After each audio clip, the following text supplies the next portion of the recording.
بسم اللہ الرحمن الرحیم رب اشرح لی صدری ویسر لی امری واحلل عقدۃ من لسانی یفقہوا قولی۔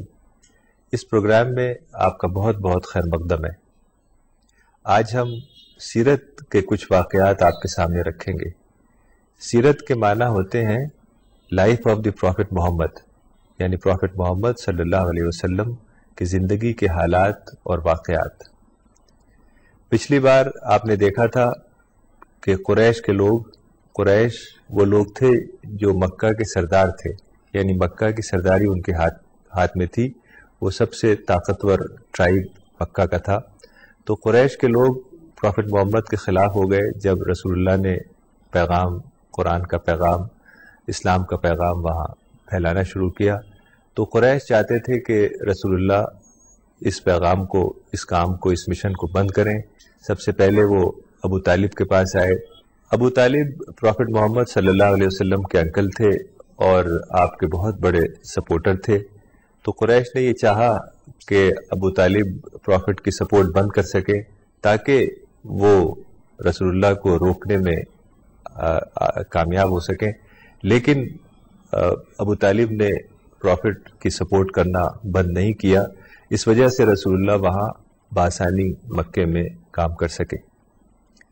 پھر قریش نے چاہا کہ اب ڈائریکٹلی رسول اللہ صلی اللہ علیہ وسلم سے بات کریں، تو قریش جمع ہوئے اور آپس میں انہوں نے مشورہ کیا۔ تو ان لوگوں نے کہا کہ جو سب سے بہتر انسان ہے رسول اللہ سے بات کرنے کے لیے وہ ہے عتبہ ابن ربیعہ۔ تو قریش نے عتبہ ابن ربیعہ کو سلیکٹ کیا کہ وہ جائیں اور پروفٹ محمد کے پاس جا کر ان سے باتیں کریں اور ان کو کچھ آفر دیں۔ ہو سکتا ہے کہ یہ آفر لے کے پروفٹ محمد قریش کی بات مان لیں اور اپنا جو کام انہوں نے شروع کیا ہے وہ بند کر دیں۔ تو عتبہ ابن ربیعہ ایک دن رسول اللہ کے گھر پہ گئے اور عتبہ ابن ربیعہ نے پروفٹ محمد سے کہا کہ اے محمد، تم یہ بتاؤ کہ تم بہتر ہو یا تمہارے والد عبداللہ تم سے بہتر تھے؟ تو پروفٹ محمد خاموش رہے، کوئی جواب نہیں دیا۔ تو پھر عتبہ نے کہا کہ اے محمد یہ بتاؤ کہ عبد المطلب بہتر تھے یا تم بہتر ہو؟ تو رسول اللہ نے اس کا بھی کوئی جواب نہیں دیا۔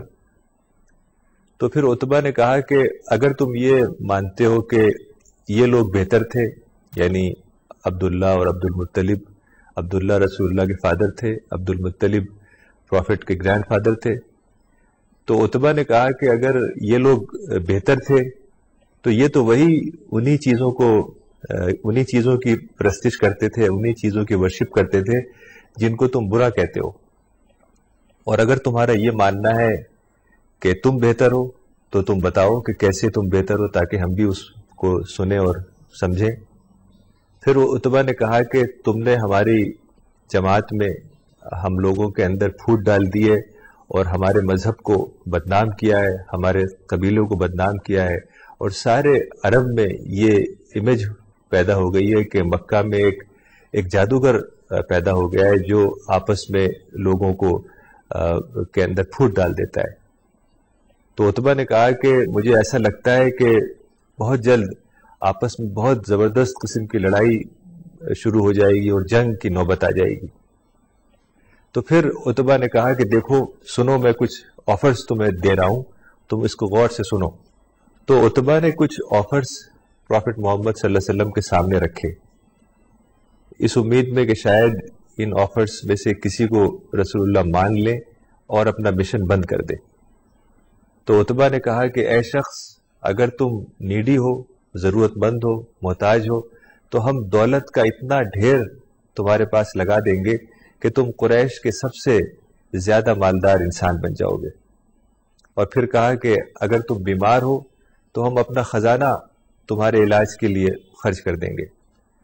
اور پھر کہا کہ اگر تم شادی کرنا چاہتے ہو تو قریش کی جس عورت سے بھی تم چاہو ہم اس سے تمہاری شادی کروا دیں گے۔ اور کہا کہ اگر تم بادشاہ بننا چاہتے ہو، تمہیں شوق ہے کہ بادشاہ بننے کا شوق ہے، تو ہم تمہیں اپنے اوپر بادشاہ بنا دیں گے۔ وَإِن تُرِيدُ مُلْكًا مَلَّكْنَاكَ عَلَيْنَا، تو اس طرح کے کئی آفرز عتبہ ابن ربیہ نے پروفٹ محمد صلی اللہ علیہ وسلم کے سامنے رکھے، اس امید سے کہ شاید کوئی نہ کوئی آفر رسول اللہ قبول کر لیں اور جو ان کا مشن ہے توحید کا اس کو بند کر دیں۔ تو پروفٹ محمد خاموشی سے سنتے رہے۔ بعد میں آپ نے کہا کہ کیا تم نے اپنی بات پوری کہہ دی؟ تو عتبہ نے کہا کہ ہاں، میں نے اپنی بات پوری کہہ دی۔ تو پھر رسول اللہ نے چیپٹر نمبر 41 یعنی فصلت، جسے حامیم سجدہ بھی کہا جاتا ہے، چیپٹر نمبر 41 کے دو نام ہیں، فصلت یا حامیم سجدہ۔ تو سورہ فصلت کی شروع کی کچھ آیات آپ نے پڑھی۔ بسم اللہ الرحمن الرحیم، حامیم تنزیل من الرحمن الرحیم، کتاب فصلت آیاتہ قرآنا عربیا لقوم یعلمون بشیرا و نذیرا فأعرض اکثرہم فہم لا یسمعون۔ حامیم یہ بڑے مہربان نہایت رحم والے کی طرف سے اتارا ہوا کلام ہے، یہ ایک کتاب ہے جس کی آیتیں کھول کھول کر بیان کی گئی ہیں۔ عربی زبان کا قرآن ان لوگوں کے لیے جو علم رکھتے ہیں، نالج رکھتے ہیں، خوشخبری دینے والا، ڈرانے والا۔ پس ان لوگوں میں سے اکثر نے اس سے اعراض کیا، پس وہ نہیں سن رہے ہیں۔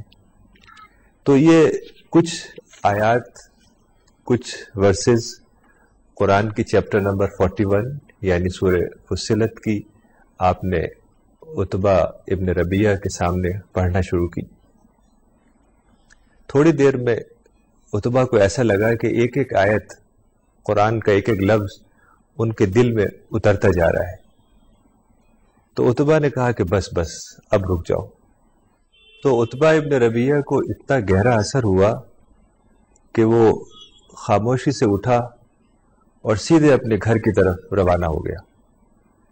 یعنی ایک تو قرآن کے الفاظ کا گہرا اثر ہوا عتبہ کے دل پر، اور دوسرا اس نے دیکھا کہ ایک طرف ایک ایسا انسان ہے جس کو نہ دولت، نہ شہرت، نہ عزت، نہ اقتدار، نہ پاور، نہ کوئی ورڈلی ڈیزائر، کسی قسم کی ورڈلی ڈیزائرز نہیں ہے، وہ بالکل بے نیاز ہے وہ۔ یعنی جو سارے آفرز دیے اس کا کوئی اثر رسول اللہ کے اوپر نہیں ہوا۔ تو اس کی وجہ سے عتبہ کے اوپر بڑا گہرا اثر ہوا اور وہ خاموشی سے رسول اللہ کے پاس سے اٹھا اور سیدھے اپنے گھر چلا گیا۔ یعنی اس نے یہ بھی نہیں کیا کہ قریش کو جا کے بتائے کہ میں نے میٹنگ کی رسول اللہ سے، کیا باتیں ہوئیں، کچھ نہیں، خاموشی سے وہ اپنے گھر چلا گیا۔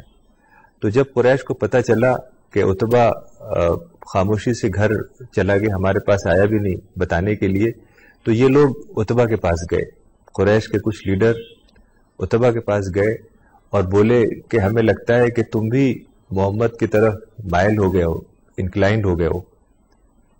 کسی نے کہا کہ لگتا ہے عتبہ کو محمد کے گھر کا کھانا بہت پسند آ گیا۔ تو یہ باتیں سن کر عتبہ کافی غصہ ہو گیا اور بولا کہ مجھے ایسا لگتا ہے کہ بہت جلد تمہارے اوپر خدا کی طرف سے کوئی عذاب نہ آ جائے۔ تو اس طریقے سے قریش نے کافی کوشش کی کہ رسول اللہ صلی اللہ علیہ وسلم، پروفٹ محمد کو ان کے مشن سے روکا جائے، جو مشن توحید کا، قرآن کا پیغام لوگوں تک پہنچانے کا جو رسول اللہ نے کام مکہ میں شروع کیا تھا اس کو بند کیا جائے۔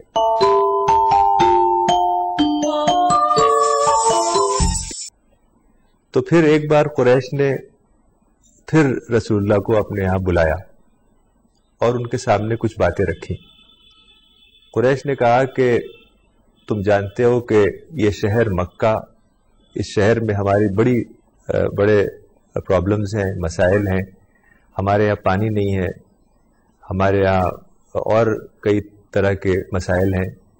تو قریش نے کہا کہ جس رب نے تمہیں بھیجا ہے اس رب سے دعا کرو کہ وہ یہ پہاڑ جو ہیں، مکہ دراصل ایک وادی ہے، چاروں طرف پہاڑ ہیں، تو قریش نے کہا کہ تم اپنے رب سے دعا کرو کہ ان پہاڑوں کو ہٹا دے تاکہ جو بادل ہیں وہ آ سکیں اور بارش ہو سکے. دراصل جب پہاڑ ہوتے ہیں تو بادل نہیں آ پاتے، رک جاتے ہیں. تو اس وقت کے جو عرب تھے وہ اس بات کو جانتے تھے کہ جو بادل ہمارے ہاں نہیں آ رہے ہیں اور بارش نہیں ہو رہی ہے اس کی وجہ یہ پہاڑ ہے. تو قریش نے کہا کہ تم اپنے رب سے دعا کرو کہ یہ پہاڑوں کو ہٹا دے، ہمارے یہاں بارش ہونے لگے گی، ہمارے یہاں بھی سیریا اور عراق کی طرح سے ندیاں بہنے لگیں گی، یعنی وہ علاقہ خوشحال ہو جائے گا. پھر قریش نے کہا کہ اچھا آپ ایسا کریے کہ جو ہمارے بزرگ تھے جن کی ڈیتھ ہو چکی ہے ان میں سے کچھ لوگوں کو زندہ کر دیجئے، جیسے قصی ابن کلاب، ان کو زندہ کر دیجئے. وہ بڑے اچھے انسان تھے، سچے انسان تھے. ہم ان سے پوچھیں گے کہ آپ جو بات کہہ رہے ہیں وہ سچ ہے یا جھوٹ ہے. تو اس طرح کی کچھ باتیں کہیں. تو رسول اللہ صلی اللہ علیہ وسلم نے یعنی ان غیر سنجیدہ باتوں کا یہ جواب دیا کہ میں ان چیزوں کے لیے نہیں بھیجا گیا ہوں. ما بعثت لہذا، یعنی پیغمبر کا کام یہ نہیں ہوتا ہے کہ وہ کمیونٹی ورک کرے، لوگوں کے جو مسائل ہیں ان کو حل کرے. کمیونٹی ورک بھی ریوارڈبل کام ہے اگر اس کو سیلف لیس طریقے سے کیا جائے، بے لوس طریقے سے کیا جائے، لیکن پیغمبر کا کام دعوت ہے. قرآن میں آتا ہے تبارک الذی نزل الفرقان علی عبدہ لیکون للعالمین نذیرا، بڑی بابرکت ہے وہ ذات جس نے اپنے بندے پر فرقان اتارا تاکہ وہ سارے عالم والوں کو، سارے جہان والوں کو ڈرانے والا ہو، باخبر کرنے والا ہو، بتانے والا ہو. فرقان قرآن کا ایک نام ہے، قرآن کے کئی نام ہیں اور فرقان بھی انہی میں سے ہے. یعنی اللہ تعالیٰ نے فرقان یا قرآن رسول اللہ کے اوپر اس لیے نازل کیا کہ وہ سارے انسانوں کو، سارے دنیا کے انسانوں کو، یعنی پوری ہیومینٹی کو خبردار کر دے، یہ بتا دے کہ اللہ تعالیٰ کا کریشن پلان کیا ہے، یعنی کیوں انسان کو پیدا کیا ہے، کریٹر کون ہے، سسٹینر کون ہے، اس دنیا میں اللہ تعالیٰ نے انسان کو کس لیے بھیجا ہے، اور اس دنیا میں انسان کس طرح رہے، اور موت کے بعد کی زندگی کیا ہے، ڈے آف ججمنٹ کیا ہے، میدان حشر کیا ہے، جنت کیا ہے، جہنم کیا ہے. ان چیزوں سے آگاہ کرنے کے لیے پیغمبر آتا ہے. یعنی قرآن کا جو بیسک تھیم ہے وہ بھی یہی ہے کہ کریشن پلان کیا ہے، خدا نے کیوں یہ یونیورس بنائی، کیوں یہ پلانٹ ارتھ بنایا، اور کیوں انسان کو اس دنیا میں بھیجا، اور کیا مقصد ہے اس کا انسان کے اس دنیا میں بھیجنے کا، اور انسان کس طرح اس دنیا میں رہے تاکہ وہ موت کے بعد کی زندگی میں جنت میں اس کا داخلہ ہو. تو یہ ہے قرآن کا بیسک تھیم اور پیغمبر کا مشن. تو پیغمبر کا یہی مشن ہے کہ وہ قرآن کے میسج کو لوگوں تک پہنچائے. پیغمبر نے یعنی رسول اللہ صلی اللہ علیہ وسلم نے اپنے زمانے میں مکہ اور مدینہ اور اس کے آس پاس کی جگہوں تک قرآن کا پیغام پہنچایا، اور پھر اس کے بعد صحابہ مکہ اور مدینہ سے نکلے اور وہ افریقہ اور عرب کے دوسرے جگہوں تک پہنچے، ایشیا تک پہنچے اور افریقہ کے کچھ حصوں تک پہنچے، عراق، ایران، سیریا، جارڈن، پیلسٹائن، ایجپٹ، ان علاقوں تک قرآن کا پیغام پہنچایا. اور اس کے بعد جو تابعی تھے یعنی جو تھرڈ جنریشن تھی، 3 جنریشنز ہیں، یعنی پروفٹ کی جنریشن، صحابہ کی جنریشن اور تابعی کی جنریشن.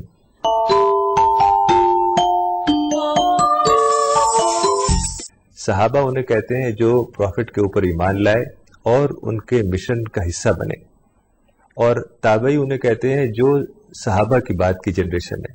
تو اس طریقے سے 3 جنریشنز ہو گئی، پروفٹ کی جنریشن، صحابہ کی جنریشن اور تابعین کی جنریشن. تو صحابہ نے پورے عرب میں اور آس پاس اس کے علاقے میں اسلام کو پھیلایا تھا، قرآن کے پیغام کو پھیلایا تھا. اس کے بعد تابعین نکلے اور انہوں نے اور آگے تک یعنی یورپ تک وہ پہنچ گئے، فرانس تک پہنچے، ٹرکی اور سائپرس اور اسپین، کئی ملکوں میں، پورے افریقہ میں انہوں نے اسلام پھیلایا.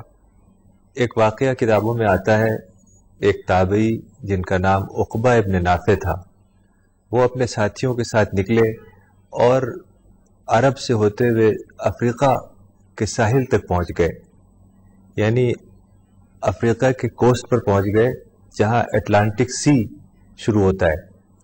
وہاں پر عقبہ ابن نافع نے اپنا گھوڑا کھڑا کیا اور وہ بولے کہ اے اللہ، اگر مجھے معلوم ہوتا کہ اس سمندر کے آگے بھی کچھ لوگ رہتے ہیں تو میں اپنے گھوڑے کو اس سمندر میں ڈال دیتا اور وہاں تک پہنچ کر تیرا پیغام ان کو پہنچاتا۔ یعنی اس زمانے میں لوگوں کو پتہ نہیں تھا کہ اٹلانٹک کے دوسرے کنارے پر امریکہ ہے، تو اس لحاظ سے وہ یہ سمجھتے تھے کہ بس یہاں دنیا ختم ہو گئی۔ تو انہوں نے اپنے گھوڑے کو کھڑا کیا اور کہا کہ اگر مجھے معلوم ہوتا کہ اس سمندر کے اس پار بھی کچھ لوگ رہتے ہیں تو میں وہاں جاتا۔ انہوں نے یہ کہا تھا کہ میں اپنے گھوڑے کو اس سمندر میں ڈال دیتا۔ اس کا مطلب یہ نہیں تھا کہ گھوڑے کو ڈال دیتا، اس کا مطلب یہ تھا کسی طریقے سے پہنچتا وہاں اور وہاں کے لوگوں تک قرآن کا پیغام پہنچاتا۔ تو پیغمبر نے اور صحابہ نے اور ان کے بعد کی جو جنریشن تھی یعنی تابعی، انہوں نے یہی کام کیا کہ لوگوں کو قرآن کا میسج پہنچایا۔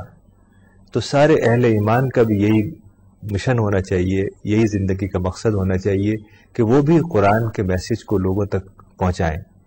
اس زمانے میں صحابہ کو قرآن یاد کرنا پڑتا تھا اور وہ یاد کر کے جاتے تھے، لوگوں کو سناتے تھے۔ لیکن آج پرنٹنگ پریس کا زمانہ ہے، آپ کے پاس قرآن چھپے ہوئے موجود ہیں اور بہت ہی اٹریکٹیو اور چھوٹے سائز میں آپ اسے پاکٹ میں بھی رکھ سکتے ہیں۔ تو اس طریقے سے آپ قرآن جس سے ملے اس کو دے سکتے ہیں۔ یعنی آپ کی زندگی کی سب سے بڑی تمنا یہ ہونی چاہیے کہ آپ قرآن لوگوں کو دیں، کہ آپ کے ہاتھوں سے کسی کو قرآن ملے۔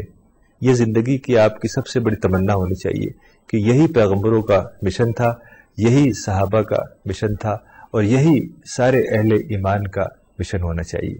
اسے دعوت کہتے ہیں، قرآن میں اس کے لیے دعوت اللہ کا لفظ آیا ہے۔ تو پھر قریش نے کچھ اور باتیں پروفٹ محمد کے سامنے رکھی۔ وہ بولے کہ اگر تم ہمارے لیے یہ سب چیزیں نہیں کر سکتے تو تم اپنے ہی لیے کچھ کر کے دکھاؤ۔ تم ایک فرشتے کو، تم اپنے رب سے دعا کرو، تم اپنے رب سے سوال کرو کہ وہ ایک فرشتہ بھیج دے جو کہ سچائی بتائے، جو کہ یہ بتائے کہ تم جو باتیں کر رہے ہو وہ سچی ہیں، اور تم خدا سے یہ سوال کرو کہ تمہارے لیے وہ باغ بنا دے، محل تمہیں دے دے، سونے چاندی کے خزانے تمہیں دے دے، تاکہ ہمیں پتہ چلے کہ تم سچائی پہ ہو۔ دراصل ان کا کہنا یہ تھا کہ جیسے ہم ہیں ویسے ہی تم ہو، تم بھی بازاروں میں چلتے ہو، تم بھی اپنے معاش کے لیے کام کرتے ہو، اپنی لائیولیہڈ کے لیے کام کرتے ہو، ہم بھی یہ کام کرتے ہیں، تو تمہارے اور ہمارے اندر کیا فرق ہے؟ دراصل انسان نے ہمیشہ پیغمبر کو پہچاننے میں یہی غلطی کی ہے کہ اس کو یہ لگتا ہے کہ پیغمبر تو ایک انسان ہے۔ قرآن میں آتا ہے کہ یاکل الطعام و یمشی فی الاسواق، یہ تو کھانا کھاتا ہے اور بازاروں میں چلتا ہے۔ یعنی جب بھی کوئی پیغمبر آیا تو لوگوں نے اسی وجہ سے انکار کیا کہ یہ تو ایک عام آدمی ہے، یہ کوئی فرشتہ ہوتا تو ہم اس کی بات مانتے۔ دراصل یہ دنیا ایک ٹیسٹ کی دنیا ہے، یعنی انسان کو اس دنیا میں ٹیسٹ کے لیے خدا نے بھیجا ہے۔ یہ پوری زندگی جو 50 سال کی یا 100 سال کی انسان کی زندگی ہے، یہ ایک ٹیسٹنگ پیریڈ ہے۔ انسان کو ٹیسٹ کیا جا رہا ہے کہ وہ کیسے بیہیو کرتا ہے، کسی خاص سچویشن میں کیسے ریئیکٹ کرتا ہے۔ قرآن میں آتا ہے کہ 2 فرشتے ہر وقت ہر انسان کے ساتھ موجود رہتے ہیں اور وہ لکھتے ہیں ہر بات کو، یعنی انسان جو بولتا ہے، جو اس کا ریئیکشن ہوتا ہے، جس طرح سے وہ بیہیو کرتا ہے، جو اس کی سوچ ہوتی ہے، جو اس کی انٹینشن ہوتی ہے، ہر چیز کا وہ ریکارڈ تیار کر رہے ہیں۔ تو اس ریکارڈ کے مطابق آخرت میں موت کے بعد اس کا فیصلہ ہوگا۔ تو اگر اللہ تعالیٰ دنیا میں فرشتہ بھیج دے جیسا کہ قریش کی ڈیمانڈ تھی، تو پھر وہ ٹیسٹ ختم ہو جائے گا، چونکہ کون شخص ہے جو فرشتے کے آنے کے بعد بلیف نہ کرے اور اس کے اوپر ایمان نہ لائے، پیغمبر کے اوپر ایمان نہ لائے۔ تو اللہ تعالیٰ یہی دیکھنا چاہتا ہے کہ وہ کون شخص ہے جو غیب کی حالت میں، خدا غیب کی حالت میں ہے، انسین ورلڈ میں ہے، فرشتے انسین ورلڈ میں ہے. تو غیب کی حالت میں کون وہ لوگ ہیں جو اپنے سوچ سے اپنے ذہن کو بیدار کر کے ان باتوں کو سمجھتے ہیں، انہی کے لیے اللہ تعالیٰ کے ہاں اچھا فیصلہ ہوگا.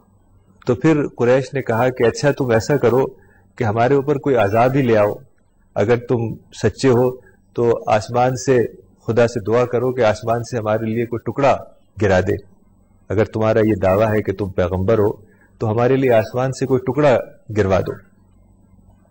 تو رسول اللہ نے کہا کہ میں ایسا کبھی کرنے والا نہیں ہوں، اگر اللہ تعالیٰ چاہے گا تو ایسے ہی ہوگا. تو اس طرح کی کچھ غیر سنجیدہ باتیں قریش نے کی. ان میں سے کسی نے کہا کہ ہم تمہارے اوپر کبھی ایمان نہیں لائیں گے، ہمیں معلوم ہے کہ جو باتیں تم کہتے ہو وہ کوئی یمامہ کا ایک شخص ہے جس کا نام رحمان ہے، وہ تمہیں بتاتا ہے. یعنی جو قرآن تمہارے اوپر ریویل ہوتا ہے وہ کوئی شخص تم کو بتاتا ہے، کوئی فرشتہ نہیں لاتا. تو اس طرح کی بڑی انسنسیئر باتیں قریش نے پروفٹ محمد صلی اللہ علیہ وسلم سے کی.